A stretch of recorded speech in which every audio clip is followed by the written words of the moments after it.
নমস্কার, দেখছেন কলকাতা টিভি, সঙ্গে রয়েছে আমি স্বর্ণালী। শুরু করছি চারটে চারদিকে। আর চারটে চারদিকে শুরুতেই যে গুরুত্বপূর্ণ খবরের দিকে নজর রাখবো তা হলো রাজ্যের আবহাওয়া কেমন থাকবে। আজও তাপপ্রবাহের সতর্কতা রয়েছে পশ্চিম বর্ধমান এবং একই সঙ্গে আরও বেশ কয়েকটি জেলায়, অর্থাৎ পশ্চিম বর্ধমান, মেদিনীপুর, বাঁকুড়া, পুরুলিয়া, বীরভূম এবং ঝাড়গ্রামে তাপপ্রবাহের সতর্কতা রয়েছে। 40 ডিগ্রি তাপমাত্রা থাকার সম্ভাবনা রয়েছে, স্বাভাবিকের থেকে 5 ডিগ্রি বেশি। কলকাতার সর্বোচ্চ তাপমাত্রা 33.7 ডিগ্রি সেলসিয়াস।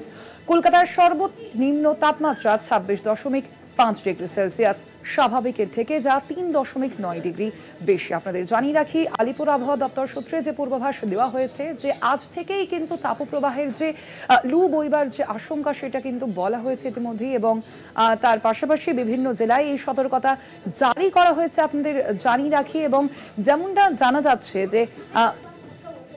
যে এই যে তাপপ্রবাহের সতর্কতা ইতিমধ্যেই জারি করা হয়েছে, এবং সে বিষয়ে আমরা জানবো আরো বিস্তারিত। আমাদের সঙ্গে রয়েছেন প্রতিনিধি শুভঙ্কর মণ্ডল। শুভঙ্কর, যে বিষয়টা তোমার কাছে জানতে চাইবো, অবশ্যই আজ একেবারে 2রা চৈত্র, এবং এই চৈত্রের শুরুতেই যেভাবে তাপপ্রবাহের সতর্কতা দেওয়া হচ্ছে আলিপুর আবহাওয়া দপ্তরের পক্ষ থেকে, সেক্ষেত্রে জানতে চাইবো যে কোন কোন জেলায় কি রকম তাপমাত্রা বজায় থাকবে, এখনো পর্যন্ত কি আপডেট রয়েছে?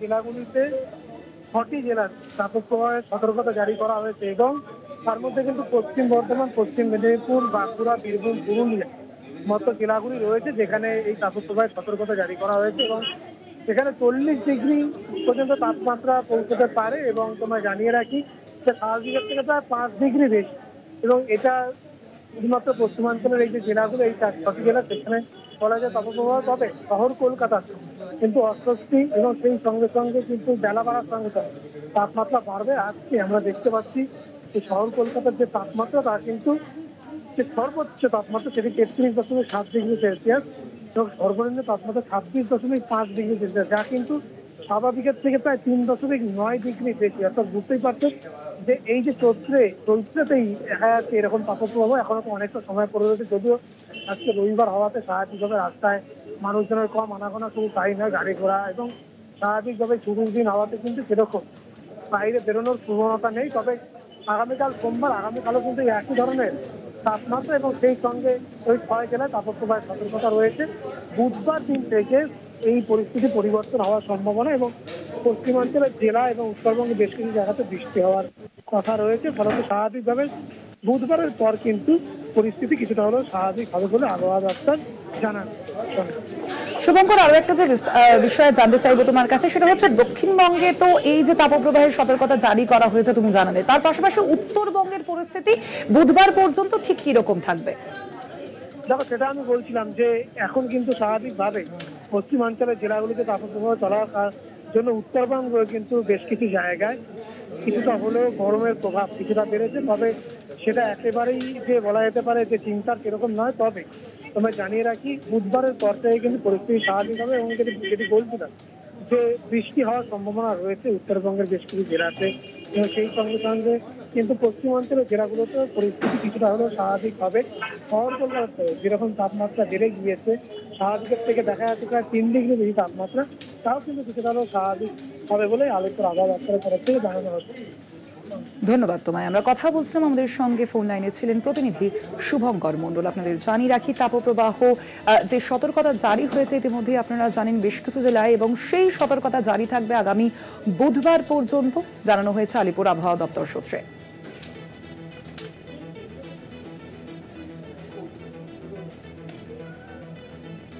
একদিকে যেমন তাপপ্রবাহের সতর্কতা জারি করা হয়েছে বেশ কিছু জেলায়, পশ্চিম বর্ধমান, মেদিনীপুর, বাঁকুড়া সহ পুরুলিয়ায় এই তাপপ্রবাহের সতর্কতা জারি করা হয়েছে। তার পাশাপাশি রয়েছে কিছুটা সুখবরও। রাজ্যের বেশ কয়েকটি জেলায় বৃষ্টির পূর্বাভাসও দেওয়া হয়েছে ইতিমধ্যে আলিপুর আবহাওয়া দপ্তরের পক্ষ থেকে, এবং যেমনটা জানানো হয়েছে যে বেশ কয়েকটি জেলায় কিন্তু এই যে তাপপ্রবাহ চলবে বুধবার পর্যন্ত, যেমনটা আমাদের প্রতিনিধি আপনাদের জানালেন শুভঙ্কর মণ্ডল, যে এই তাপপ্রবাহ চলবে কিন্তু বুধবার পর্যন্ত। কিন্তু তারপরেই তাপমাত্রার পারদ কিছুটা হয়তো হেরফের হতে পারে শুধুমাত্র এই বৃষ্টির কারণে, এবং যেই বৃষ্টি বেশ কয়েকটি রাজ্যের বেশ কয়েকটি জেলায় সেই বৃষ্টির পূর্বাভাস রয়েছে, এমনটাই জানানো হয়েছে আলিপুর আবহাওয়া দপ্তরের পক্ষ থেকে। আমরা এই বিষয়ে আরো বিস্তারিত জানবো। আমাদের সঙ্গে ফোন লাইনে রয়েছেন প্রতিনিধি শাশ্বতী রায়। শাশ্বতী, একদিকে যেমন আমরা দেখতে পাচ্ছি যে তাপপ্রবাহের একটা সতর্কতা জারি করা হয়েছে আবহাওয়া দপ্তরের পক্ষ থেকে, অন্যদিকে এই বৃষ্টি সংক্রান্ত কি পূর্বাভাস রয়েছে? দেখো, যেহেতু শুষ্ক পশ্চিমী হাওয়া বইছে, তার জেরেই কিন্তু এই তাপপ্রবাহের প্রভাব এবং এর ফলে স্থানীয় মেঘের সঞ্চার হয়েও বৃষ্টির সম্ভাবনার কথা জানানো হয়েছে আলিপুর আবহাওয়া দপ্তরের তরফ থেকে। এবং পুরুলিয়ার ক্ষেত্রে আগামী 2 ঘন্টা থেকে 3 ঘন্টার মধ্যে বিক্ষিপ্তভাবে কয়েক জায়গায় বৃষ্টি হতে পারে বলে মনে করা হচ্ছে। সম্পূর্ণভাবে এই তাপমাত্রার হেরফেরের কারণেই এই বৃষ্টি, যেহেতু প্রচুর পরিমাণে শুষ্ক হাওয়া বইছে এবং তাপমাত্রা অনেকটাই ঊর্ধ্বমুখী হয়ে উঠেছে তাপপ্রবাহের ফলে, সেই কারণেই স্থানীয় মেঘের সঞ্চার হয়ে বিক্ষিপ্তভাবে কয়েক জায়গায় বৃষ্টির পূর্বাভাস দিচ্ছে আলিপুর আবহাওয়া দপ্তর। তবে এই বৃষ্টি সব জেলার ক্ষেত্রে নয়, শুধুমাত্র পুরুলিয়ার জন্য আপাতত জারি করা হয়েছে এই সতর্কতা। বজ্রবিদ্যুৎ সহ বৃষ্টি হতে পারে পুরুলিয়ায় বিক্ষিপ্তভাবে। তবে এর জেরে তাপমাত্রা সেই অর্থে হেরফের হওয়ার কোনো সম্ভাবনা নেই। আগামীকালও বেশ কয়েকটি জেলাতে পশ্চিমের তাপমাত্রার পারদ ঊর্ধ্বমুখী থাকবে এবং বলাই যায় যে তাপপ্রবাহের সতর্কতাও জারি থাকতে পারে।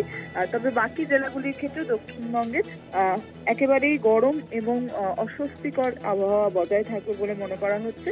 বুধবার পর্যন্ত এই পরিস্থিতি জারি থাকলেও বিক্ষিপ্তভাবে কয়েক জায়গায় বৃষ্টি হওয়ার সম্ভাবনার কথা জানাচ্ছে হাওয়া অফিস।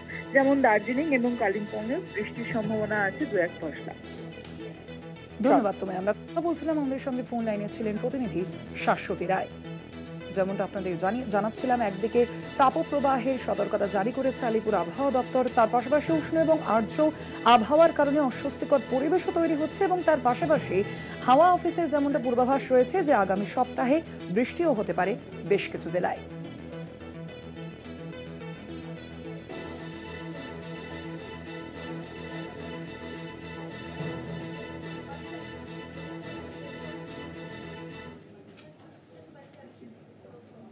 আসছে পরবর্তী খবরে। পুরনো মুখেই আস্থা বঙ্গ বিজেপির। 2019 লোকসভায় সফল নেতাকর্মীকেই কাজে লাগানোর বার্তা বৈঠকে। মুখের পরিবর্তন হতে পারে, কিন্তু দায়িত্ব বা কর্তব্যের নয়। ইঙ্গিতপূর্ণ বার্তা রাজ্য বিজেপির সভাপতি সুকান্ত মজুমদারের এই ইঙ্গিতপূর্ণ বার্তা ইতিমধ্যেই দেওয়া হয়েছে। যে বৈঠকের কথা আপনাদের জানাচ্ছিলাম, আজ সকাল থেকেই আমাদের নজরে ছিল এই বৈঠক। অবশ্যই সেই বৈঠকেই কিন্তু বিজেপির রাজ্য সভাপতি সুকান্ত মজুমদারের এই ইঙ্গিতপূর্ণ যে বার্তা, রাজ্য বিজেপির সভাপতি সুকান্ত মজুমদার, এই বিষয়ে আমরা আরো বিস্তারিত জানবো। আমাদের সঙ্গে ফোন লাইনে রয়েছেন বিশেষ প্রতিনিধি অঞ্জন রায়। অঞ্জনদা, রাজ্য বিজেপির সভাপতি সুকান্ত মজুমদারের এই বার্তা কতটা ইঙ্গিতপূর্ণ, কি মনে হচ্ছে? খুবই ইঙ্গিতপূর্ণ এবং পরিষ্কার বোঝা যাচ্ছে যে 2019-এর যারা লড়াই করেছিলেন জেলা সভাপতি হিসাবে, তাদেরকে আবার ফিরিয়ে দিয়ে 19-এর বার্তাই দিতে চাইছে। অর্থাৎ যে 18টা সিট তারা পেয়েছিলেন এবারে 24-এর ইলেকশনে, সেটা কমে গিয়ে 12 হয়ে যায়। ফলে যে লড়াইয়ের মানসিকতা যে 19-এ যাদের ছিল, তাদেরকে আবার কাজে লাগাতে চাইছে দল এবং কেন্দ্রীয় নেতৃত্ব তাই চাইছে। ফলে রাজ্য এবং কেন্দ্রীয় নেতৃত্বের এই এক সুর নিঃসন্দেহে বিজেপিকে 26-এ অনেক বেশি প্লাস পয়েন্ট দেবে। সম্ভবত সেই দিকেই তাকিয়েই সুকান্ত মজুমদার বলেছেন যে মূলত পুরনো দিনের লোক যারা সংগঠনে দক্ষ, যারা কাজ করে গেছেন, তাদেরকেই আবার ধীরে ধীরে ফিরিয়ে নিয়ে আসা হচ্ছে। এটা কিন্তু বিজেপির দীর্ঘদিনের দাবি ছিল। যখন 21-এ দরজা খুলে দেওয়া হয়েছিল, স্রোতের মতন অন্য দল থেকে লোক আসতো, এসে তারা বড় বড় পথ পেত বা নির্বাচনে দাঁড়াতো, প্রধান মুখ হয়ে যাচ্ছিল, সেই জায়গায় দাঁড়িয়ে তখন হাউতাশ করতে নেই পুরোনো দিনের লোকরা। আজকে কিন্তু তাদের একটা স্বীকৃতি হলো। সুকান্ত মজুমদারের এই বক্তব্যের মধ্য দিয়ে বোঝা যাচ্ছে যে ধীরে ধীরে আবার পুরোনো দিনের লোকদের মাঠে নিয়ে আসতে চাইছে বিজেপি, কারণ 26-এর লড়াইয়ে পুরোনো দিনের সাথীদের তাদের লাগবে। অঞ্জনা, আমরা অর্থাৎ বোঝাই যাচ্ছে কোথাও গিয়ে যে গত দিনের যে লোকসভা নির্বাচন, যা বিভিন্ন ক্ষেত্রে যে রাজ্য বিজেপি নেতৃত্ব কোথাও গিয়ে যারা ছিলেন মূল মুখ হিসেবে, তারা কোথাও গিয়ে ব্যর্থ হয়েছেন, তাহলে কি এইটাই সুকান্ত মজুমদারের এই বক্তব্যে প্রতিভাত হলো না? দেখো, যারা মুখ হিসাবে ছিলেন তারা তো ওপরে ছিলেন, কিন্তু নিচু তলায় তো সংগঠনটা আসল, সেই জায়গাটাই হচ্ছে সবচেয়ে বেশি ব্যর্থ হয়েছিল বিজেপি। যাদেরকে আমি তোমাকে বললাম, যাদেরকে নিয়ে আসা হয়েছিল, তারা হয় অন্য দল থেকে এসে গিয়ে কাজ পেয়েছে, জেলার নেতৃত্বে চলে গেছেন, সেইটা ক্ষোভ ছিল বিজেপি কর্মীদের মধ্যে। এবং আমরাও যখন এই খবরটা প্রকাশ করেছিলাম যে বিজেপির 25 জন জেলা সভাপতির নাম বেরিয়েছে, তাতে আমরা বলেছিলাম যে পুরনোদের গুরুত্ব দেওয়া হলো, RSS পন্থীদের গুরুত্ব দেওয়া হলো। কার্যত সুকান্ত মজুমদারের আজকে বক্তব্যের মধ্য দিয়ে তারই ইঙ্গিত পরিষ্কার দেখা যাচ্ছে। ধন্যবাদ তোমায়। আমরা কথা বলছিলাম, ফোন লাইনে ছিলেন বিশেষ প্রতিনিধি অঞ্জন রায়।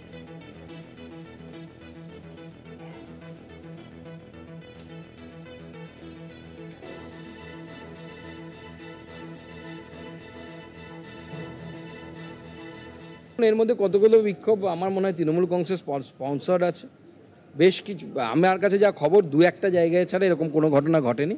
তো স্বাভাবিকভাবে এরকম তৃণমূল কংগ্রেস করানোর চেষ্টা করে অনেক জায়গাতে। আর যদি কারো কোথাও বিজেপির মধ্যে কিছু ক্ষোভ থাকে, তাদেরকে বলবো এসে আমাদের সাথে, অর্থাৎ রাজ্য নেতৃত্ব এবং কেন্দ্রীয় নেতৃত্ব তো কথা বলার জন্য আমাদের পার্টিতে সবসময় ওপেন থাকে, গিয়ে কথা বলুন, আপনাদের অভিযোগ যা আছে জানান, পার্টি অবশ্যই ভাবনা চিন্তা করবে। পুরনো নতুন মিলে একটি দল চলে। একটি দল শুধু নতুনদেরকেও নিয়ে চলতে পারে না, শুধু পুরাতন দিয়েকেও নিয়ে চলতে পারে না, কারণ দল তাহলে পারবে না। তো স্বাভাবিকভাবে নতুন পুরনো সব মিশিয়ে করা হয়েছে। এবার আমাদের যারা জেলা সভাপতি হয়েছে তাদের বেশিরভাগই বিগত 10-15 বছর ধরে বিজেপি করেছেন বা তার বেশি। যারা বিজেপি করেছেন বা আমাদের আইডিওলজির সাথে যুক্ত আছেন 10-15 বছরের বেশি সময় ধরে, এরকম লোকেদেরকেই আমরা জেলা সভাপতি করেছি বেশিরভাগ ক্ষেত্রে। আসছে পরবর্তী খবরে। বিজেপি বিধায়কদের তৃণমূলে যোগদানের জল্পনা উস্কে দিয়ে মন্তব্য কোচবিহার জেলার তৃণমূল নেতা রবীন্দ্রনাথ ঘোষের। অন্তত 3 বিজেপি বিধায়ক তৃণমূলে যোগ দেওয়ার জন্য প্রস্তুত। 2026-এর বিধানসভা ভোটের আগে 6 জনের মধ্যে 3 জন যোগ দিতে প্রস্তুত, এমনটাই জানানো হয়েছে। আপনাদের জানিয়ে রাখি, এমনটাই মন্তব্য করেছেন কোচবিহার জেলার তৃণমূল নেতা রবীন্দ্রনাথ ঘোষ। অবশ্যই সামনেই রয়েছে 2026-এ বিধানসভা নির্বাচনকে মাথায় রেখে রবীন্দ্রনাথ ঘোষের এই মন্তব্য যথেষ্টই তাৎপর্যপূর্ণ। ঠিক কি বলেছেন এই বিষয়ে তিনি, শুনবো। উত্তরবঙ্গের মানুষ বুঝে গেছে যে বিজেপি শুধু ভোটের জন্য মানুষকে ধোঁকা দিয়ে বোকা বানায়, ভোটের পরে তাদের আর খুঁজে পাওয়া যায় না। সুতরাং মানুষের কাছে যাওয়ার মুখ তারা হারিয়ে ফেলেছে, মুখ নেই। বিজেপির MLA-দের, MP-দের, জনপ্রতিনিধি যারা যেখানে জিতেছে, তাই তারা ধীরে ধীরে তারা মানসিকভাবে তৃণমূলের সাথে যুক্ত হবে, এই মানসিকতা তারা তৈরি করেছে। আমাদের কুচবিহারে 6 জন MLA রয়েছেন বিজেপি, তার মধ্যে 3 জন MLA অনেক আগে থেকেই তারা মানসিকভাবে প্রস্তুতি নিয়েই ফেলেছেন।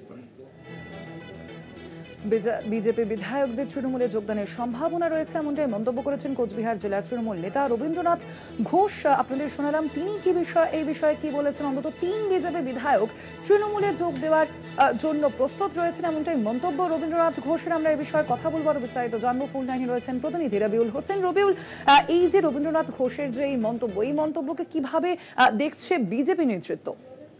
দেখো সন্ধ্যানী, তোমাকে জানিয়ে রাখি, আজ একেবারেই কিন্তু প্রাক্তন রাজ্যের মন্ত্রী তথা একেবারে কোচবিহার জেলার বসিরহাট তৃণমূল কংগ্রেস নেতা রবীন্দ্রনাথ ঘোষ তিনি যে বিস্ফোরক মন্তব্য করেছেন, তিনি মন্তব্য করেছেন যে কোচবিহার জেলার অন্ততপক্ষে 3 জন বিধায়ক তারা কিন্তু তৃণমূলে আসার জন্য মুখিয়ে রয়েছেন, এমনটাই কিন্তু মন্তব্য করেছেন তিনি। এবং সেই সাথে তিনি কিন্তু আরো মন্তব্য করেছেন যে উত্তরবঙ্গে এবারে বিজেপি 2 অঙ্কের সংখ্যা পেরোতে পারবে না, অর্থাৎ 54টি আসনের মধ্যে তারা 10-এর নিচেই থাকবে, এমনটাই মন্তব্য করেছেন। যদিও রবীন্দ্রনাথ ঘোষের এই মন্তব্যকে একেবারেই পাত্তা দিতে নারাজ জেলা বিজেপি। আমরা কথা বলার চেষ্টা করেছিলাম জেলা বিজেপির একাধিক বিধায়কের সঙ্গে, সেই সাথে জেলা বিজেপির সভাপতি যিনি রয়েছেন অভিজিৎ বর্মন, তিনি সকলেই কিন্তু বলেছেন যে এই ধরনের বক্তব্যের কোনো সারবত্তা নেই। রবীন্দ্রনাথ ঘোষ দীর্ঘদিন ধরে চর্চায় নেই, তাই তিনি চর্চায় আসার জন্য এমন মন্তব্য করেছেন। পাশাপাশি বিজেপি বিধায়কদের পাল্টা মন্তব্য, রাজ্যের বর্তমানে যে রাজনৈতিক পরিস্থিতি, এই পরিস্থিতিতে কোনোভাবেই কিন্তু দল বদলের কোনো প্রশ্নই আসে না। এবং তারা আরো দাবি করেছেন যে বিধানসভা নির্বাচনের আগে উল্টো তৃণমূলের ঘর ভাঙবে এবং সেখান থেকে বেশ কিছু নেতৃত্ব তারা কিন্তু বিজেপিতে যোগ দেবে। রবিউল, রবীন্দ্রনাথ ঘোষ কি এই বিষয়ে জানিয়েছেন যে 3 বিজেপি বিধায়কের কথা তিনি বলছেন যে তাদের তৃণমূলে যোগ দেওয়ার জন্য তারা প্রস্তুত, তাদের নাম কি কিছু বলেছেন তিনি?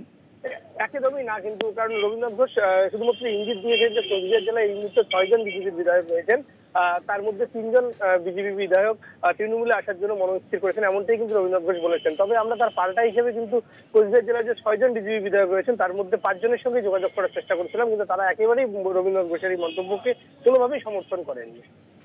ধন্যবাদ তোমায়। আমরা কথা বলছিলাম, ফোন লাইনে ছিলেন প্রতিনিধি রবিউল হোসেন। 2026 বিধানসভা ভোটের আগেই 6 জনের মধ্যে 3 জন যোগ দিতে প্রস্তুত তৃণমূল কংগ্রেসে মন্তব্য করেছেন কোচবিহারের তৃণমূল নেতা রবীন্দ্রনাথ ঘোষ। বিজেপি বিধায়কদের তৃণমূলে যোগদানের জল্পনা উস্কে দিলেন আরও তৃণমূল নেতা রবীন্দ্রনাথ ঘোষ।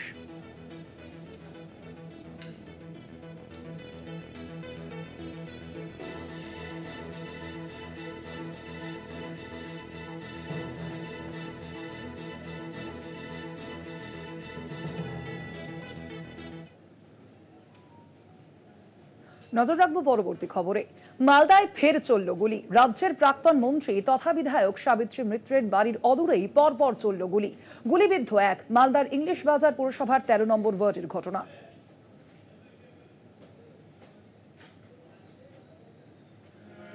হোলির রাতে গুলি চলল মালদায়। বাড়ির সামনে ঝামেলা করছিল একদল যুবক। কারণ জানতে এগিয়ে যান ইংরেজ বাজার 13 নম্বর ওয়ার্ডের পুরাটুলি এলাকার বাসিন্দা বিপ্লব ঘোষ। পকেট থেকে বন্দুক বের করে বিপ্লব ঘোষকে লক্ষ্য করে পরপর গুলি চালান উত্তম মণ্ডল নামে এক যুবক। বাঁ হাতে গুলি লাগে বিপ্লবের। ওখানে কোনো কারণে দুদল মিলে গন্ডগোল হচ্ছিল, কোন দল সেটা আমার জানা নেই। আমি ওখান থেকে বাজার করতে যাচ্ছিলাম, তো আমি ও থেকে জিজ্ঞেস করলাম কী হয়েছে রে ভাই। ওরা 2 রাউন্ড গুলি বাইর করে মদ্যপ অবস্থায় ছিল এবং বহিরাগত কিছু ছেলে পেলে ছিল। বহিরাগতদের এখানে প্রচুর আড্ডা আছে এবং মদ্যপ অবস্থায় আছে। আমাদের যে প্রশাসন আছে সেরকম কোনো ব্যবস্থা নাই না, নিলে আজকে এটা হতো না। আজকে আমার হাতে লেগেছে, যদি বুকে বা পেটে লাগতো তাহলে আমি এই দুনিয়া থাকতাম না। 5 মাস ধরে বেরোজগার আছে আমার বুকের প্রবলেমের জন্য, অথচ আমার উপরে এটা হলো। আমি ওদের শাস্তির দাবি চাই, আমার ক্ষতিপূরণের দাবি চাই। এলাকায় কি বহিরাগত ঢুকছে? হ্যাঁ, এলাকায় বহিরাগত ঢুকছে। এলাকায় বেড়েছে বহিরাগতদের দাপাদাপি। পরিবেশ পরিস্থিতি কোনোটাই আগের মতো নেই, অভিযোগ স্থানীয়দের।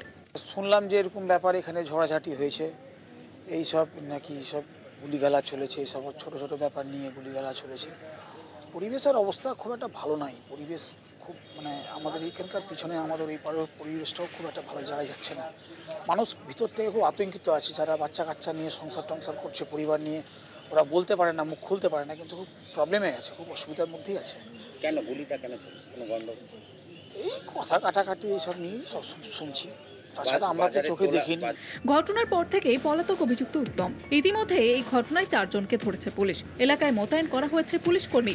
এই যুবকরা কারা? আগেও কি তারা অপরাধের সঙ্গে জড়িত ছিলেন? কোথা থেকেই বা তাদের হাতে এলো আগ্নেয়াস্ত্র? স্বাভাবিকভাবেই এলাকায় গুলি চালানোর ঘটনায় আতঙ্কের পরিবেশ তৈরি হয়েছে। গন্ডগোল হয়েছে, এরকম গুলি ফায়ার হয়েছে। আমরা তো জানি না, আমরা ঘরে ছিলাম। তারপরে আমার একটা পুতনি কাঁদতে কাঁদতে এসে তখন আমরা বেরিয়েছি। তখন দেখছি আমার এই ছেলেটা বাইরে বসে আছে। তখন আমরা কান্নাকাটি করছি। তারপরে এইভাবে গন্ডগোল হতে হতে তারপরে সব ছুটাছুটি করছে লোকজন। বিগত কয়েক মাসে মালদায় পরপর গুলি চালানোর ঘটনা ঘটেছে, যার ফলে আতঙ্কের পারদ চড়েছে আরও কিছুটা। ঘটনাস্থল থেকে অদূরেই রাজ্যের প্রাক্তন মন্ত্রী তথা বিধায়ক সাবিত্রী মিত্রের বাড়ি। এলাকার আইন শৃঙ্খলা নিয়ে প্রশ্ন তোলার পাশাপাশি ক্ষতিপূরণের দাবি জানাচ্ছেন আক্রান্ত। মালদা থেকে পরিতোষ সরকারের রিপোর্ট, কলকাতা টিভি।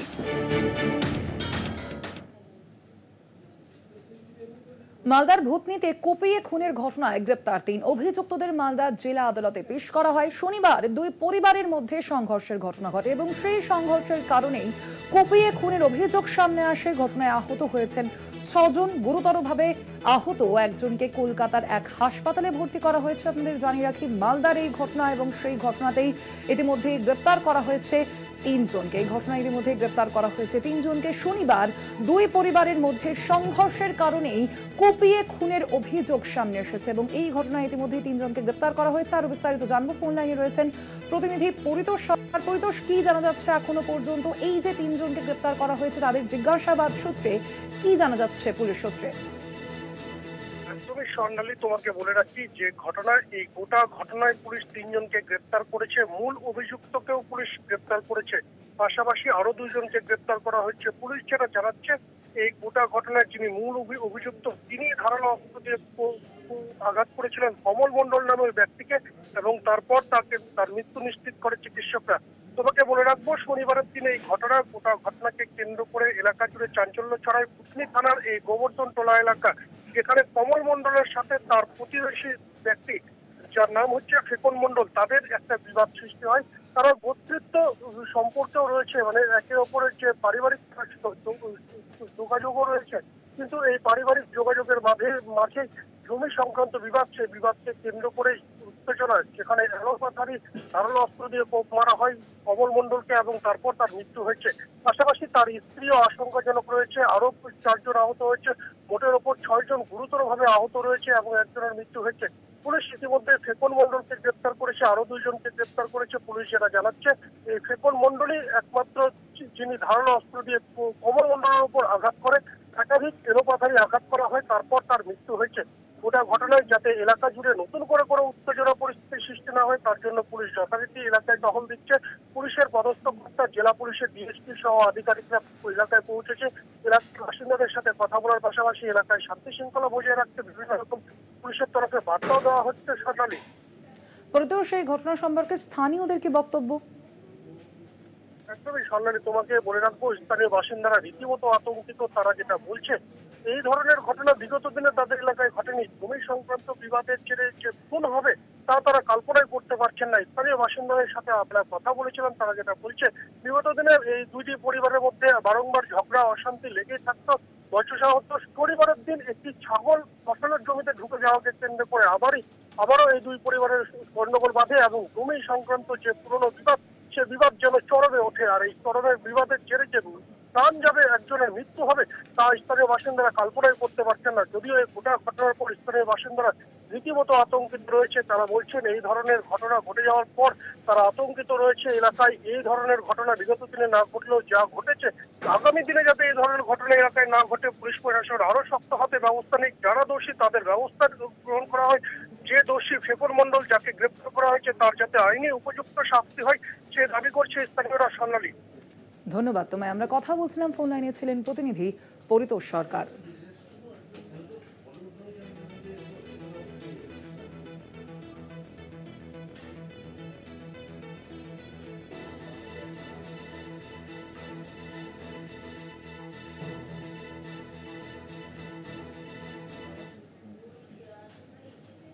দোল উৎসবে মাইক বাজানোকে কেন্দ্র করে দুই পক্ষের সংঘর্ষে আহত হয়েছেন 13 জন, গুরুতরভাবে আহত হয়েছেন 2 জন। বর্ধমান হাসপাতালে রেফার করা হয়েছে। ধারালো অস্ত্র নিয়ে মারামারির অভিযোগে গ্রেপ্তার করা হয়েছে ইতিমধ্যেই 9 জনকে। ধৃতদের বর্ধমান আদালতে পেশ করা হয়। আপনাদের জানিয়ে রাখি, গুরুতরভাবে 2 জন আহত হয়েছেন এই ঘটনায়। বর্ধমান হাসপাতালে তাদের ভর্তি করা হয়েছে। ধারালো অস্ত্র দিয়ে মারামারির অভিযোগে ইতিমধ্যেই গ্রেপ্তার করা হয়েছে 9 জনকে। এই বিষয়ে আমরা আরো বিস্তারিত জানবো। ফোন লাইনে রয়েছেন প্রতিনিধি কুণাল চট্টোপাধ্যায়। কুণাল, কি জানা যাচ্ছে এই বিষয়? ঠিক কি বিষয় নিয়ে বা কোন বিষয় নিয়ে সংঘর্ষের সূত্রপাত? দেখো সন্ন্যাসী, এই যে ঘটনা ঘটেছে তার সূত্রপাত গতকালকে কিন্তু দোল উৎসবকে কেন্দ্র করেই কিন্তু এই দোল উৎসবকে কেন্দ্র করে মাইক বাজানো এবং মাইক বাজানো কেন্দ্র করে দুপক্ষের সংঘর্ষ হয়। যেটা ঘটনাটা ঘটেছে, যেটা পূর্ব বর্ধমানের জামালপুরের নবগ্রামে, এবং নবগ্রামে গতকাল দোল উৎসব পালন হচ্ছিল ঘটা করে, এবং সেখানে বক্স বাজিয়ে উৎসবে আমেজে মেতেছিলেন ওই এলাকারই সাধারণ মানুষ। এবং তারপরে ওই মাইক বাজানোকে কেন্দ্র করে কিন্তু সংঘর্ষ চরমে ওঠে। প্রথম হাতাহাতি হয়, তারপর শুরু হয় সেই চরমে উঠে সেখানে কিন্তু যেটা দেখতে পাওয়া যাচ্ছে, ধারালো অস্ত্র, বটি এবং আরো অন্যান্য ধারালো অস্ত্র দিয়ে মারামারি শুরু হয় এবং ঘটনায় 13 জন মোট আহত হয়েছে এবং 2 জনকে বর্ধমান রেফার করা হয়েছিল। এবং তারপরেই কিন্তু লিখিত অভিযোগ দায় হয় জামালপুর থানায়, এবং সেই লিখিত অভিযোগ দায়ের ভিত্তিতেই কিন্তু পুলিশ গতকাল রাতে 9 জনকে গ্রেপ্তার করেছে এবং ধৃতদেরকে আজকে বর্ধমান আদালতে পাঠানো হয়েছে। কুণাল, যাদের গ্রেপ্তার করা হয়েছে তাদের বিরুদ্ধে কি কি মামলা দায়ের করা হয়েছে? দেখো, পুলিশ সূত্রে যেটা জানা যাচ্ছে যে মারপিট এবং তার সাথে সাথে এই যে ধারালো অস্ত্র নিয়ে মারপিটের ঘটনা, এবং সেই জায়গা থেকেই কিন্তু পুলিশ এই 9 জনকার নামে মামলা রুজু করে ইতিমধ্যেই কিন্তু বর্ধমান আদালতে পাঠিয়েছে এবং গোটা বিষয়টাকে নিয়ে কিন্তু পুলিশ তদন্ত শুরু করেছে।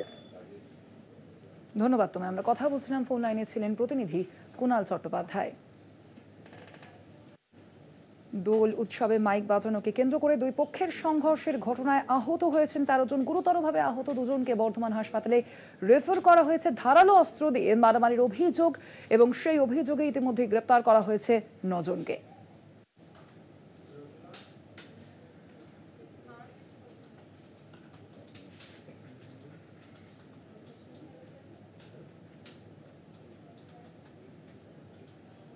চারদিকে এখন সময় একটা ছোট্ট বিরতি। ফিরছি বিরতির পর আরো খবর নিয়ে সঙ্গে থাকুন। চারদিক নিয়ে ফিরে এলাম বিরতির পর। আবাসের প্রথম কিস্তির টাকা পেয়েও বাড়ি তৈরির কাজ শুরু করেননি বহু উপভোক্তা। অভিযোগ গিয়ে বাড়ি গিয়ে পরিদর্শন প্রশাসনের, দ্রুত বাড়ি তৈরির নির্দেশ। মাস কয়েক আগেই অ্যাকাউন্টে ঢুকে গিয়েছে বাংলা আবাস যোজনার প্রথম কিস্তির টাকা। অভিযোগ, তবুও বাড়ি তৈরির কাজ শুরু করেননি বহু উপভোক্তা। অভিযোগ পেয়ে বাড়ি গিয়ে পরিদর্শনের কাজ শুরু করলো প্রশাসন। গেছিলাম, সেখানে প্রধানকে নিয়ে গেছিলাম। বাংলা আবাস যোজনা 5364টি বেনিফিশিয়ারিকে দেওয়া হয়েছে ঘাটাল পঞ্চায়েত সমিতি এলাকায়, আবাস প্লাস এবং ফ্লাড এফেক্টেড।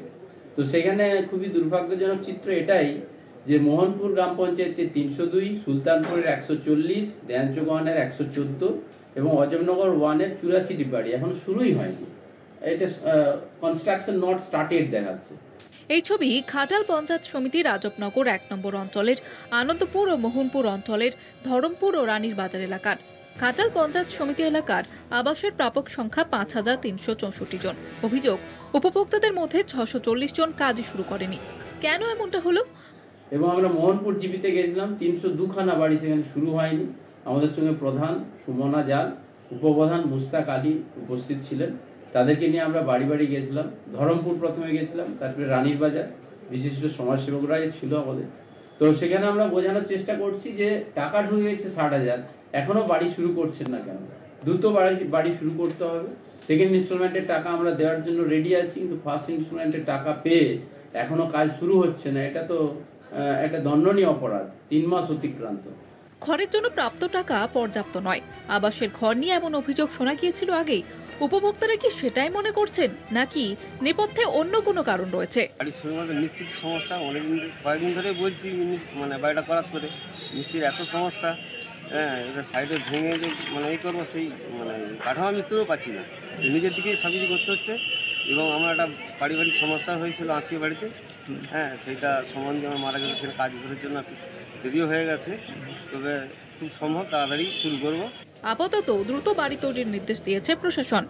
ঘাটাল থেকে মধুসূদন ভট্টাচার্যের রিপোর্ট, কলকাতা টিভি। আবাস যোজনার প্রথম কিস্তির টাকা পেয়েও বাড়ি তৈরির কাজ শুরু করেননি বহু উপভোক্তা। বাড়ি পরিদর্শনের পর দ্রুত আবাসের ঘর তৈরির নির্দেশ প্রশাসনের। পশ্চিম মেদিনীপুরের ঘাটালের ধরমপুর ও রানীর বাজারের ঘটনা এটি। অভিযোগ, ঘাটাল পঞ্চায়েত সমিতি এলাকায় আবাস যোজনার মোট প্রাপক সংখ্যা 5364 জন, যার মধ্যে প্রথম কিস্তির টাকা উপভোক্তাদের অ্যাকাউন্টে ঢুকে গেলেও 140 জন উপভোক্তাদের বাড়ি ঘুরে দেখেন প্রশাসনিক আধিকারিকরা। দ্রুত বাড়ির কাজ শুরুর নির্দেশও দেওয়া হয়েছে ইতিমধ্যেই প্রশাসনের পক্ষ থেকে।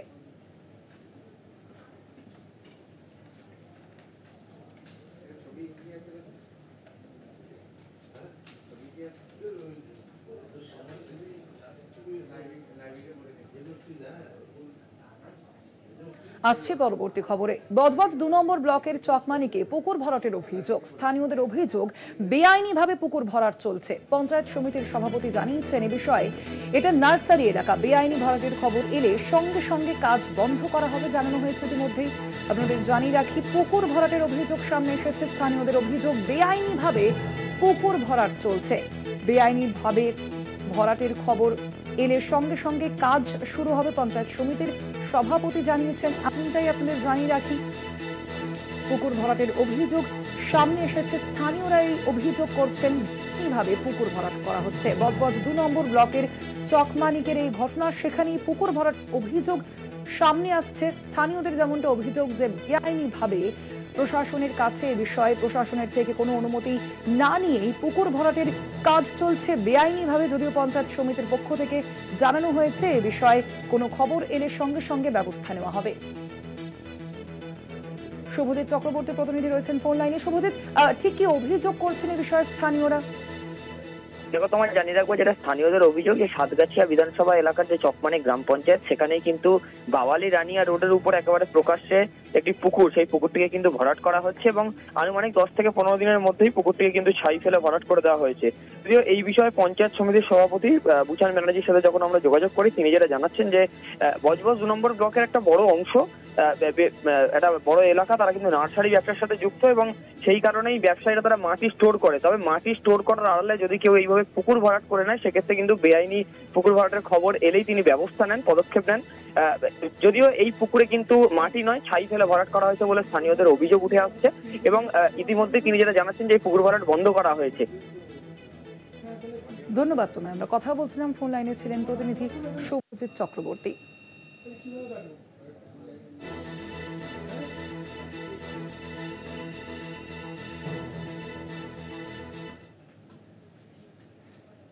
নজর রাখবো পরের খবরে। সিকিমে ঘুরতে গেলেই এবার লাগবে এন্ট্রি ফি। বড় সিদ্ধান্ত সিকিম সরকারের। Sikkim registration of tourist trade rules এর অধীনে এবার থেকে পর্যটকদের মাথা পিছু 50 টাকা করে এন্ট্রি ফি দিতে হবে। কর্তৃপক্ষের তরফে জানানো হয়েছে পরিবেশ রক্ষা করতেই এই ফি নেওয়া হবে। জানানো হয়েছে সিকিম সরকারের পক্ষ থেকে। অবশ্যই বড় সিদ্ধান্ত সিকিম সরকারের। সিকিমে ঘুরতে গেলেই এবার লাগবে এন্ট্রি ফি। সিদ্ধান্ত সিকিম সরকারের। Sikkim registration of tourist trade rules এর অধীনে এবার থেকে পর্যটকদের মাথা পিছু 50 টাকা করে এন্ট্রি ফি দিতে হবে। কর্তৃপক্ষের তরফে জানানো হয়েছে পরিবেশকে রক্ষা করতেই মূলত এই ফি নেওয়া হবে।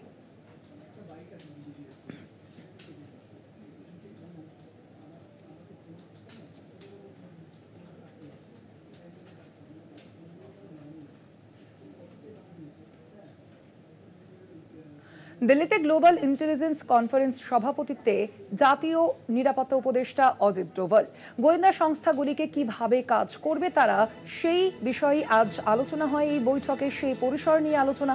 তার পাশাপাশি এই বৈঠকে 20টি দেশের গোয়েন্দা প্রধানরাও থাকছেন বলে জানা গিয়েছে। আপনাদের জানিয়ে রাখি, অজিত ডোভালের সভাপতিত্বেই আজকের এই বৈঠক এবং সেই বৈঠকেই 20 দেশের গোয়েন্দা প্রধানরাও একই সঙ্গে থাকছেন এবং আমাদের দেশের গোয়েন্দার যে সংস্থাগুলি রয়েছে সেই সংস্থাগুলি কিভাবে কাজ করবে, কোন পরিসর পর্যন্ত তাদের যে ক্ষমতা, তাদের যে দায়িত্বটা বিস্তৃত হবে, সে বিষয়ে আজকের এই বৈঠকে আলোচনা হয়।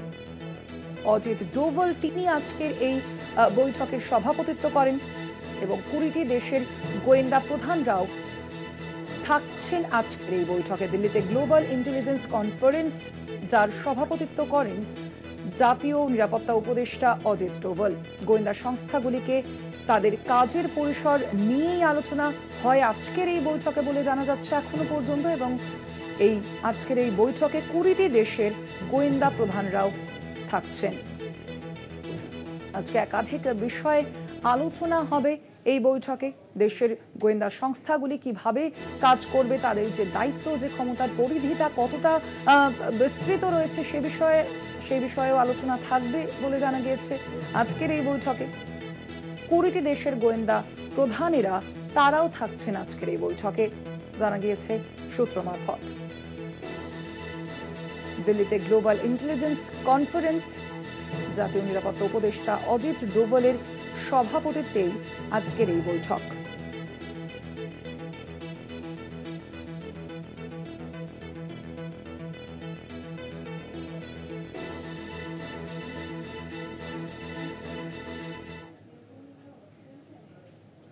আসছে পরবর্তী খবরে। পাকিস্তানি জঙ্গি সংগঠন লস্কর-ই তৈবার অন্যতম নেতা আবু কাতাল নিহত। শনিবার রাতে গুলিবিদ্ধ হয়ে তার মৃত্যু হয় বলে পাক সংবাদ সূত্রে জানা গিয়েছে। ভারতে বিশেষত জম্মু কাশ্মীর উপত্যকায় পুণ্যার্থী বোঝাই বাসে গ্রেনেড হামলা সহ একাধিক জঙ্গি অপারেশনে প্রধান অভিযুক্ত ছিল কাতাল। মুম্বাইয়ের 26/11 হামলার মাস্টারমাইন্ড তথা লস্কর-ই তৈবার প্রতিষ্ঠাতা মৌলানা হাফিজ মোহাম্মদ সঈদের বিশ্বস্ত সঙ্গী আবু কাতাল নিহত। শনিবার পাক পাঞ্জাব প্রদেশে ঝিলাম জেলায় তার গাড়ি লক্ষ্য করে আততায়ীরা গুলি চালায়। তাতে আবু কাতাল ও তার গাড়ির চালক ঘটনাস্থলেই গুলিবিদ্ধ হয়ে মারা যায়। এখনো পর্যন্ত এই হত্যাকাণ্ডের কেউ দায় স্বীকার করেনি। ভারতের সাম্প্রতিককালে একাধিক প্রাণঘাতী হামলার নেপথ্যে ছিল আবু কাতাল। মূলত জম্মু কাশ্মীর উপত্যকায় হামলা চালানোই ছিল আবু কাতালের প্রধান কাজ। ফয়জাল, নাদিম ও কাতাল সিন্ধি নামেও তার পরিচিতি ছিল। লস্কর-ই তৈবার মৌলানা হাফিজ মোহাম্মদ সঈদের নির্দেশেই ভারতের জিহাদি অভিযান পরিচালনার দায়িত্বে ছিল আবু কাতাল। 2024 সালের জুন মাসে জম্মু কাশ্মীরের রিয়াসি জেলায় পুণ্যার্থী বোঝাই বাসে হামলা চালানোর পান্ডা ছিল আবু কাতাল। লস্কর-ই তৈবার মুখ্য অপারেশনাল কমান্ডার পদে ছিল কাতাল। 2023 সালে রাজৌরির জঙ্গি হামলার মাস্টার মাইন্ড ছিল হাফিজ অনুগত কাতাল। রাজৌরি হামলায় তদন্তে আবু কাতালের নাম ছিল এনআইএর চার্জশিটে। এনআইএর মোস্ট ওয়ান্টেড তালিকায় ছিল কাতালের নাম। দীর্ঘদিন যাবৎ ভারতে জিহাদি কার্যকলাপে কাতালের নাম জড়ায়। স্বভাবতই তার খোঁজে ছিল ভারতের গোয়েন্দারা। অবশেষে পাকিস্তানি তার নিহত হওয়ার খবরে স্বস্তিতে ভারত। কলকাতা টিভি।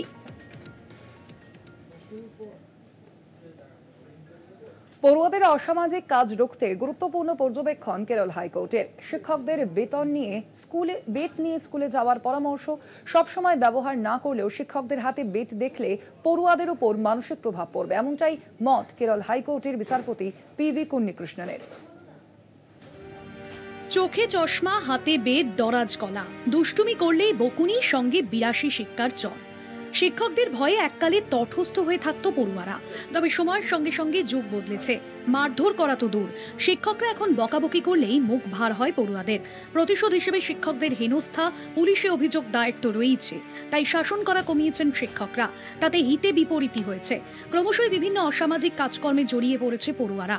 তাই ছাত্রছাত্রীদের পথে আনতে গুরুত্বপূর্ণ পর্যবেক্ষণ কেরল হাইকোর্টের। কেরলের এক পড়ুয়াকে বেত্রাঘাত করার অভিযোগ ওঠে শিক্ষকের বিরুদ্ধে। থানায় অভিযোগ দায়ের করেন পড়ুয়ার অভিভাবকেরা। মামলা গড়ায় হাইকোর্ট পর্যন্ত।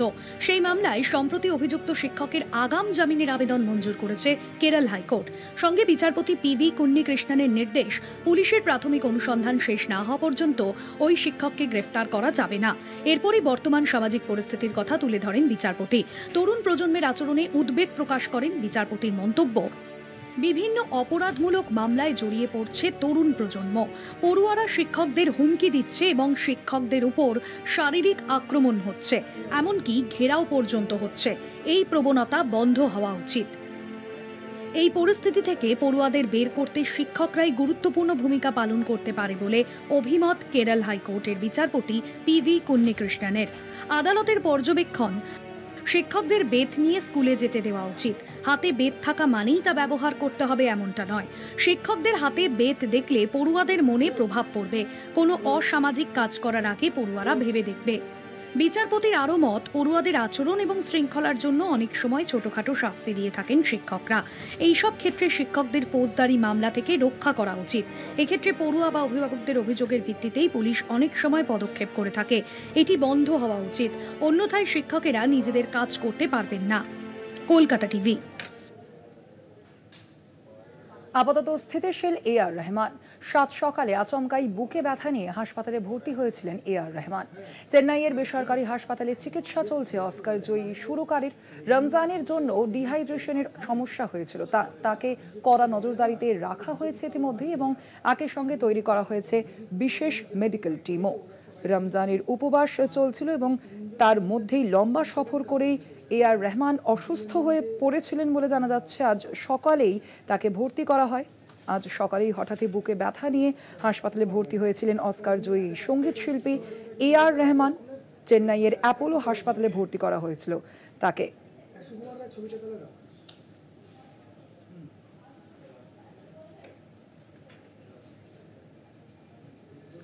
দেশবিরোধী চক্রান্তের অভিযোগ, বাংলাদেশে গ্রেপ্তার বিশ্ব হিন্দু পরিষদের মহাসচিব কপিল কৃষ্ণ মণ্ডল। তার ফোনে দেশি ও বিদেশি নাগরিকদের সঙ্গে সন্দেহভাজন বৈঠকের ছবি ও কথোপকথনের তথ্য প্রমাণ পাওয়া গিয়েছে বলে দাবি করা হয়েছে পুলিশের পক্ষ থেকে। আপনাদের জানিয়ে রাখি, দেশ বিরোধী চক্রান্তের অভিযোগ বাংলাদেশে গ্রেপ্তার করা হলো এবার বিশ্ব হিন্দু পরিষদের মহাসচিব কপিল কৃষ্ণ মণ্ডলকে। তার ফোনে দেশি এবং বিদেশি নাগরিকদের সঙ্গে সন্দেহভাজন বৈঠকের ছবি এবং কথোপকথনের তথ্য প্রমাণ পাওয়া গিয়েছে বলে দাবি করা হচ্ছে পুলিশের তরফ থেকে।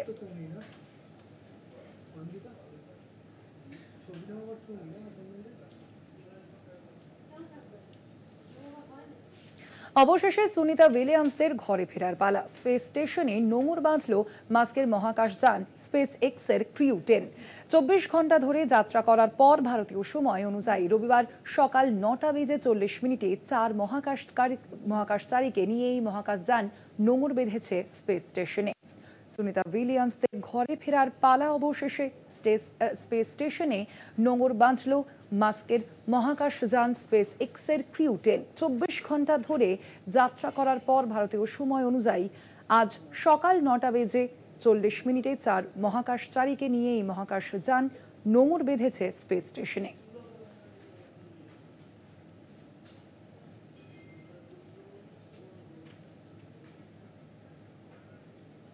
প্রথমে দাবানল, এরপর একই সঙ্গে ঘূর্ণিঝড় ধুলোঝড়। প্রকৃতির ভয়াবহ ধ্বংসলীলার কবলে মার্কিন যুক্তরাষ্ট্র। মৃত্যু হয়েছে কমপক্ষে 33 জনের। টর্নেডোর কবলে যুক্তরাষ্ট্রের বহু অঙ্গরাজ্য। মিসৌরি, আরকানসাস ও কানসাসে সবচেয়ে বেশি তাণ্ডব চালিয়েছে এই ঘূর্ণিঝড়। মিসৌরি, আরকানসাস এবং কানসাসে সবচেয়ে বেশি তাণ্ডব চালিয়েছে এই ঘূর্ণিঝড়। দাবানলের পর একই সঙ্গে ঘূর্ণিঝড় এবং ধুলোঝড়। প্রকৃতির ভয়াবহ ধ্বংসলীলার কবলে মার্কিন যুক্তরাষ্ট্রের একাধিক অঙ্গরাজ্য।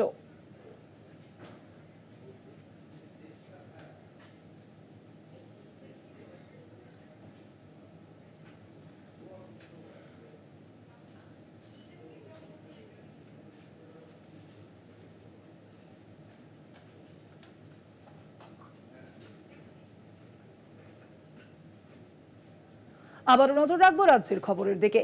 আজও তাপপ্রবাহের সতর্কতা পশ্চিম বর্ধমান, মেদিনীপুর, বাঁকুড়া, পুরুলিয়া, বীরভূম, ঝাড়গ্রামে তাপপ্রবাহের সতর্কতা দেওয়া হয়েছে। ইতিমধ্যে আলিপুর আবহাওয়া দপ্তরের পক্ষ থেকে আপনাদের জানিয়ে রাখি 40 ডিগ্রি তাপমাত্রা থাকার সম্ভাবনাও রয়েছে এবং স্বাভাবিকের থেকে যা বাড়তে পারে বলেই আগাম পূর্বাভাস দেওয়া হয়েছে আলিপুর আবহাওয়া দপ্তরের পক্ষ থেকে। 6 জেলার ক্ষেত্রে এই হলুদ সতর্কতা জারি করা হয়েছে ইতিমধ্যে আপনাদের জানিয়ে রাখি আলিপুর আবহাওয়া দপ্তরের পক্ষ থেকে, এবং তার পাশাপাশি 40 ডিগ্রি তাপমাত্রা থাকার সম্ভাবনাও রয়েছে বলে জানিয়েছে হাওয়া অফিস। 6 জেলায় এই তাপপ্রবাহের সতর্কতা জারি করা হয়েছে হাওয়া অফিসের পক্ষ থেকে। একেবারে চৈত্রের শুরু এবং চৈত্রের শুরুতেই গরমে হাঁসফাঁস অবস্থা রাজ্যবাসীর। তাপপ্রবাহের সতর্কতাও জারি করা হয়েছে ইতিমধ্যেই একাধিক জেলায়। আজ এবং কাল এই তাপপ্রবাহের সতর্কতা জারি করা হয়েছে। আগামী বুধবার পর্যন্ত এই সতর্কতা থাকবে বলে জানানো হয়েছে হাওয়া অফিসের পক্ষ থেকে। একদিকে যেমন তাপপ্রবাহের সতর্কতা জারি করা হয়েছে, অন্যদিকে উষ্ণ এবং আর্দ্র আবহাওয়াও বজায় থাকবে এই 6 জেলায়, জানিয়েছে হাওয়া অফিস। আজ এবং কাল তাপপ্রবাহ হতে পারে পশ্চিম মেদিনীপুর, ঝাড়গ্রাম, বাঁকুড়া, পশ্চিম বর্ধমান এবং বীরভূমে, এবং এছাড়াও পুরুলিয়ায়ও তাপপ্রবাহের সম্ভাবনা থাকছে আজ। কলকাতার সহ দক্ষিণবঙ্গের অন্যান্য জেলাগুলিতে অস্বস্তিকর আবহাওয়াও বজায় থাকবে বলে জানিয়েছে আলিপুর আবহাওয়া দপ্তর। যেমন আপনাদের জানাচ্ছিলাম, আজ এবং কাল এই তাপপ্রবাহের সতর্কতা করা হয়েছে রাজ্যের 6 জেলায়, পশ্চিম মেদিনীপুর, ঝাড়গ্রাম, বাঁকুড়া, পশ্চিম বর্ধমান, বীরভূম এবং পুরুলিয়ায়। তার পাশাপাশি কলকাতা সহ দক্ষিণবঙ্গের অন্যান্য জেলাগুলিতেও গুমোট গরম জারি থাকবে জানিয়েছে হাওয়া অফিস। এই জেলাগুলির ক্ষেত্রে হলুদ সতর্কতাও জারি করা হয়েছে ইতিমধ্যেই। আগামী বুধবার পর্যন্ত এই আবহাওয়া জারি থাকবে, আলিপুর আবহাওয়া দপ্তর জানিয়েছে এমনটাই, এবং একই সঙ্গে 40 ডিগ্রি পর্যন্ত তাপমাত্রা ছুঁতে পারে বলে জানিয়েছে হাওয়া অফিস। আরো বিস্তারিত জানবো, আমাদের সঙ্গে ফোন লাইনে রয়েছেন প্রতিনিধি শাশ্বতী রায়। শাশ্বতী, এখনো পর্যন্ত ঠিক কি আপডেট রয়েছে আবহাওয়া দপ্তর সূত্রে? দেখো, আজও কিন্তু জারি রয়েছে তাপপ্রবাহের সতর্কতা। সেক্ষেত্রে পশ্চিম বর্ধমান, পশ্চিম মেদিনীপুর, বাঁকুড়া, পুরুলিয়া, বীরভূম সহ একাধিক পশ্চিমের জেলাগুলিতে জারি রয়েছে তাপপ্রবাহের সতর্কতা। সেই তাপপ্রবাহের সতর্কতা কিন্তু বাকি জেলাগুলি দক্ষিণবঙ্গের সেক্ষেত্রে জারি থাকছে না, কারণ সেখানে হট অ্যান্ড হিউমিড ওয়েদার অর্থাৎ গরম এবং শুষ্ক আবহাওয়া থাকার সম্ভাবনার কথা জানাচ্ছে হাওয়া অফিস, এবং এই পরিস্থিতি আগামী বুধবার পর্যন্ত চলবে। সেক্ষেত্রে আগামীকালও দক্ষিণবঙ্গের জেলাগুলির ক্ষেত্রে জারি থাকবে, বেশ কয়েকটি জেলায় জারি থাকবে তাপপ্রবাহের সতর্ক বার্তা। বাকি জেলাগুলির ক্ষেত্রেও গরম এবং অস্বস্তি বজায় থাকবে বলে জানিয়েছে হাওয়া অফিস। এই পরিস্থিতির উপর নির্ভর করে কিন্তু বেশ কিছু জেলায় বিক্ষিপ্ত বৃষ্টি হওয়ারও সম্ভাবনা তৈরি হচ্ছে। যেমন আজ পুরুলিয়ার জন্য জারি রয়েছে বৃষ্টির পূর্বাভাস। বিক্ষিপ্তভাবে কয়েক জায়গায় পুরুলিয়ায় বৃষ্টি হতে পারে বলেও মনে করা হচ্ছে। তবে বিশেষত যেহেতু শুষ্ক পশ্চিমী হাওয়ার প্রভাবে এই তাপপ্রবাহ, তার জেরে কিন্তু পশ্চিমের জেলাগুলিতে অর্থাৎ দক্ষিণবঙ্গের পশ্চিমাংশে বেশি প্রভাব পড়ছে এর। উত্তরবঙ্গের বেশ কিছু জেলাতেও তাপমাত্রার পারদ যথেষ্ট মাত্রায় ঊর্ধ্বমুখী।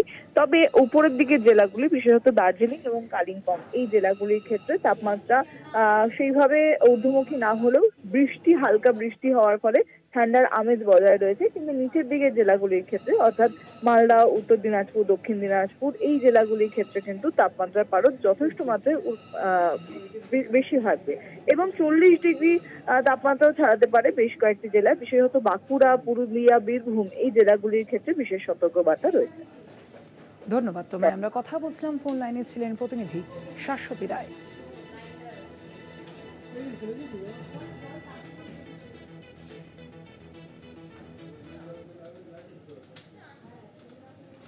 পুরনো মুখেই আস্থা বঙ্গ বিজেপির। 2019-এর লোকসভায় সফল নেতা কর্মীকেই কাজে লাগানোর বার্তা বৈঠকে।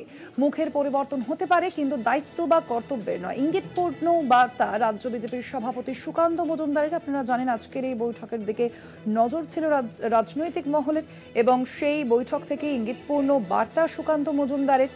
সম্প্রতি আমরা দেখেছি যে বিজেপির যে জেলার যে সভাপতি তাদের নতুন, সেক্ষেত্রে আমরা দেখেছি যে তাদের পরিবর্তন করা হয়েছে এবং তার পরবর্তীতে বিজেপির যে একাধিক ক্ষেত্রে যে নেতা কর্মীদের যে অসন্তোষ তাও কিন্তু প্রকাশ্যে এসেছে আমরা দেখেছি এবং তার মাঝখানেই আজকের এই বৈঠক এবং সেখানেই এই বার্তা দিলেন বিজেপির রাজ্য সভাপতি সুকান্ত মজুমদার। আজ তিনি ঠিক কি বলেছেন এ বিষয়ে শুনবো। এর মধ্যে কতগুলো বিক্ষোভ আমার মনে হয় তৃণমূল কংগ্রেস স্পন্সর্ড আছে। বেশ কিছু, আমার কাছে যা খবর 2-1টা জায়গায় ছাড়া এরকম কোনো ঘটনা ঘটেনি। তো স্বাভাবিকভাবে এরকম তৃণমূল কংগ্রেস করানোর চেষ্টা করে অনেক জায়গাতে। আর যদি কারো কোথাও বিজেপির মধ্যে কিছু ক্ষোভ থাকে তাদেরকে বলবো এসে আমাদের সাথে, অর্থাৎ রাজ্য নেতৃত্ব এবং কেন্দ্রীয় নেতৃত্ব তো কথা বলার জন্য আমাদের পার্টিতে সবসময় ওপেন থাকে, গিয়ে কথা বলুন, আপনাদের অভিযোগ যা আছে জানান, পার্টি অবশ্যই ভাবনা চিন্তা করবে। পুরনো নতুন মিলে একটি দল চলে, একটি দল শুধু নতুনদেরকেও নিয়েও চলতে পারে না, শুধু পুরাতনদেরকেও নিয়েও চলতে পারে না, কারণ দল তাহলে পারবে না। তো স্বাভাবিকভাবে নতুন পুরনো সব মিশিয়ে করা হয়েছে। এবার আমাদের যারা জেলা সভাপতি হয়েছে তাদের বেশিরভাগই বিগত 10-15 বছর ধরে বিজেপি করেছেন বা তার বেশি, যারা বিজেপি করেছেন বা আমাদের আইডিওলজির সাথে যুক্ত আছেন 10-15 বছরের বেশি সময় ধরে, এরকম লোকেদেরকেই আমরা জেলা সভাপতি করেছি বেশিরভাগ ক্ষেত্রে।